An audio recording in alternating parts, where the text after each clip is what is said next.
The dark wardrobe. Masha had always been afraid of her wardrobe. During the day, it looked ordinary. Big, wooden, with beautiful carved doors, but at night it became something else. When her mom turned off the light, strange shadows flickered in the gaps between the doors. Sometimes Masha would hear a quiet creak, as if the wardrobe was opening just a little on its own. "It's just your imagination," her mother said. But one night the wardrobe creaked louder than usual. The girl held her breath, silence, and then a faint rustling. Masha pulled the blanket over her head, her heart pounding wildly. And then, creak, she peeked out from under the blanket and saw that the wardrobe door had opened. Just a little. "It's just a draft," she whispered to herself. But there was no draft. And then, from inside the wardrobe came a barely audible voice. "Masha!" Masha froze. The voice was thin, almost gentle, but so terrifying. She squeezed her eyes shut, curled into a tight ball, and the next morning the wardrobe stood closed, as if nothing had happened. The strange doll. Masha cautiously approached the wardrobe and with a trembling hand pulled the handle. The door creaked open. Inside, her clothes hung as usual. But on the bottom shelf, right in the middle of the dark space, lay an old doll.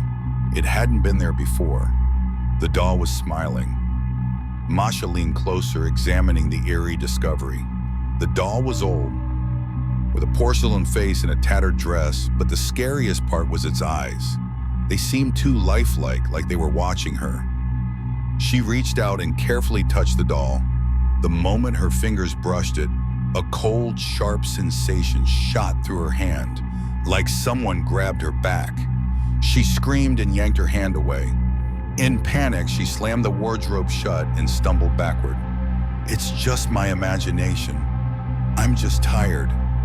But that evening, when her mother wished her goodnight and turned off the light, the wardrobe creaked again. "Masha!" The voice was a little louder now. The open wardrobe. Masha pulled the blanket over her head, but she knew it wouldn't help. She heard a faint sound, like light footsteps on the floor. She held her breath. And then something cold touched her hand under the blanket. Masha curled into a ball, her heart pounding like crazy. The footsteps crept closer.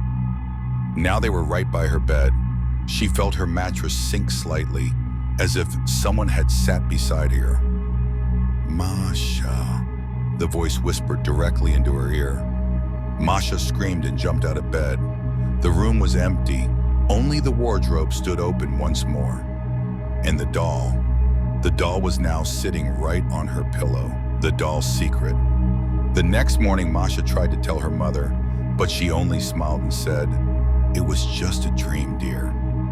But Masha knew it was not a dream. She made up her mind. During the day, when the sun brightly lit her room, she took the doll and went to her grandmother. Grandma knew many scary stories. Maybe she could explain where the doll came from. When Grandma saw the doll, her face went pale. "Where did you get this?" she asked quietly. "In the wardrobe. It was just lying there." Grandma crossed herself and gripped on Masha's hand tightly. "Listen to me, child. This is not just a doll. You can't keep it in the house. You must get rid of it immediately." Masha nodded fearfully. "Let's burn it," she suggested. But Grandma shook her head.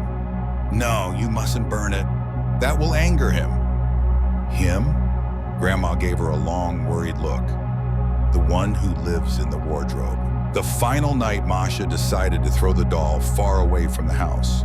She ran deep into the woods and threw it into a dark, muddy hole. "That's it. You won't find me now." But when she returned home, the doll was sitting on her bed. From that moment on, something changed in the wardrobe. It no longer just creaked. Sometimes Masha could hear breathing. Sometimes a faint, chilling giggle. And one night, when she woke up feeling cold, she saw that the wardrobe was wide open. And standing beside her bed was a tall, shadowy figure, smiling and holding the doll in its hands. The guest from under the bed. 10-year-old Ilya was always afraid of the dark, but most of all, he feared what hid under his bed. When his mom turned off the light, he would pull the blanket over his head and try not to move, because as soon as he moved, he could hear a faint, almost silent rustling from below. Maybe it's just mice, he told himself, but deep down he knew it wasn't mice. The night encounter. One night, Ilya woke up to a strange sound. Someone was slowly scratching the wooden floor. Scratch, scratch, scratch. Ilya lay completely still, clutching his blanket. Maybe it's just my imagination. But then came a new sound, a dull whisper. Ilya. The boy held his breath. He wanted to call for his mom, but his voice was stuck in his throat. The rustling grew louder. Now he could hear something big and heavy slowly crawling out from under the bed. Something dark. Something with long arms and fingers thin as spider legs. Ilya shut his eyes tight, squeezing his eyelids with all his strength. And then he felt his blanket slowly being pulled down. He screamed. His mother burst into the room and switched on the light. The blanket lay on the floor. No one was there, under the bed. It was just a bad dream, his mother said. But the next morning when Ilya peeked under his bed, his heart clenched with terror. Something was there. Dull, deathly white eyes stared at him from the darkness. But when he blinked, they were gone. Ilya closed the closet, tucked his blanket even tighter, and went to bed earlier that night, hoping nothing would happen. But at night, something moved again. Only this time, it wasn't just crawling out from under the bed. It was slowly rising, coming straight towards him. And suddenly, cold, bony fingers grabbed his wrist. Ilya wanted to scream, but couldn't. He was falling into darkness. Find me. The next morning, his mother came into the room to wake her son, but his bed was empty. The blanket was neatly folded. His things were in place. Ilya was nowhere to be found. She searched for him all day, called the police. They checked every corner, every closet, but no one thought to look under the bed. And if they had looked, they would have seen two deathly white eyes glowing in the darkness and heard a whisper, "I'm here." Every night, Ethan drove the late shift on Route 27, a quiet, desolate road cutting through the forest. The route had a bad reputation, strange accidents, missing persons, but Ethan needed the money. One stormy night, Ethan saw a woman standing by the road, drenched from the rain. She wore an old-fashioned white dress and looked lost. Against his better judgment, he pulled over. "Need a ride?"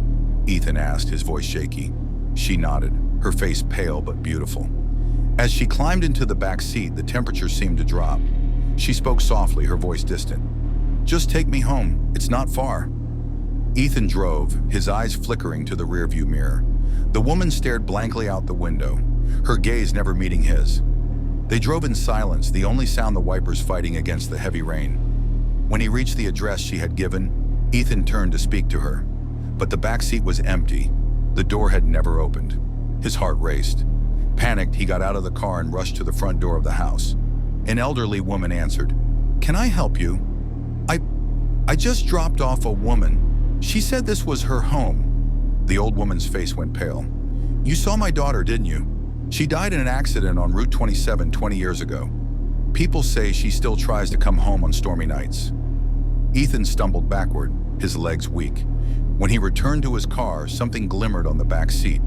A silver locket, wet and cold to the touch. Inside was a photo of the woman smiling, alive and happier than he'd ever seen her. The next night, Ethan quit his job and never drove Route 27 again. But he kept the locket as a reminder and a warning. Would you like me to come up with more stories like this? And also, do you want me to write it with more advanced language or keep it simple like this one? Liam and his younger sister, Emma, loved adventures. They explored every corner of their little town, from the old windmill on the hill to the abandoned train tracks near the river. But there was one place they never dared to go, the Whispering Woods. People said the trees could talk, their voices carried by the wind, warning travelers to stay away. Some claimed they saw shadowy figures moving between the trunks, and others swore the trees themselves would shift, trapping those who entered. Of course, Liam didn't believe in such things. It's just stories to scare kids, he told Emma. But deep inside, even he felt a shiver when passing by the edge of the woods. One chilly autumn evening, as the sky turned a deep shade of purple, Liam and Emma were playing near the woods when their dog, Max, suddenly bolted inside. "Max!" Emma cried, running after him. "Wait, Emma, don't go in there," Liam shouted, but she was already disappearing between the trees. Liam hesitated for only a second before dashing in after her. The woods were darker than he expected, the trees twisting like giant fingers. The further he ran, the quieter the world became. No birds, no rustling leaves, just whispers. "Turn back!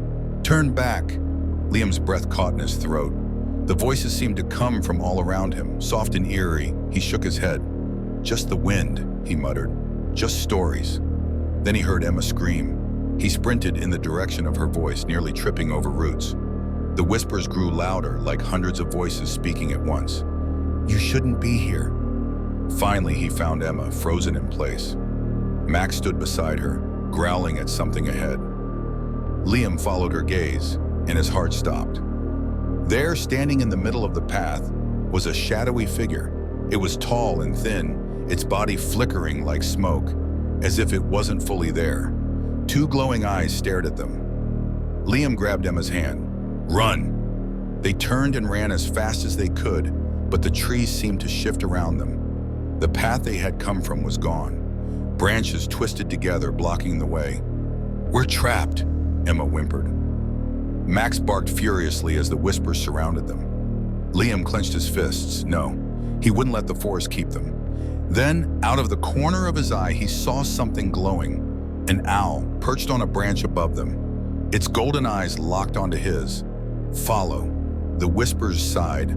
Liam hesitated, but what choice did they have? He tugged Emma's hand and ran toward the owl. The trees groaned as they moved, but the owl swooped ahead, guiding them. The moment they burst out of the woods, the whispers stopped. Panting, they collapsed onto the grass. Behind them, the forest stood silent, as if nothing had happened. Max licked Emma's face, wagging his tail. Liam turned to his sister. "Never again," he said. Emma nodded. The next morning, they found a single golden feather on their windowsill. The owl had been real, and deep in the Whispering Woods, something still whispered,